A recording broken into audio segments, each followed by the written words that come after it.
ஆங்கிலத்தை விட்டுருவோம், இந்தியை எல்லாரும் படிச்சிருவோம். இந்த நிலப்பரப்பை விட்டு வெளியில போனா அது பயன்படுமாங்கிறது சொல்லுங்க. அமெரிக்கா போறேன், ரஷ்யா போறேன், இவங்களே பயணம் பண்றாங்க. நாட்டின் பிரதம அமைச்சர் நம்முடைய ஐயா நரேந்திர மோடியே பல்வேறு நாடுகள், நம் நாட்டின் தலைவர்கள் பல நாடுகளுக்கு பயணம் பண்றாங்க.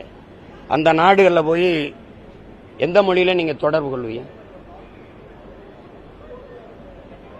சொல்லுங்க. இந்தி மொழியின் தோற்றம் எப்போது? 500 ஆண்டுகளை நிறைவு செஞ்சிருச்சா இந்தி மொழி? கேள்விக்கு பதில் இருக்கா? என்னுடைய தோற்றம் தொடக்கம் எப்போது? எல்லா மொழிகளையும் அழித்துட்டு ஒரே மொழியை நீங்க நிலைநாட்ட நினைக்கிறது நாட்டின் ஒருமைப்பாட்டுக்கும் தேச ஒற்றுமைக்கும் இது ஏற்புடையதா இருக்குமா என்று அறிவார்ந்த பெருமக்கள், அதிகாரத்தில் இருக்கவங்க ஆழ்ந்து சிந்திச்சு பார்க்கணும். உங்கள் தாய் அழகானவள் அறிவானவள்னு சொல்லுங்க, நாங்க ஏற்கிறோம்.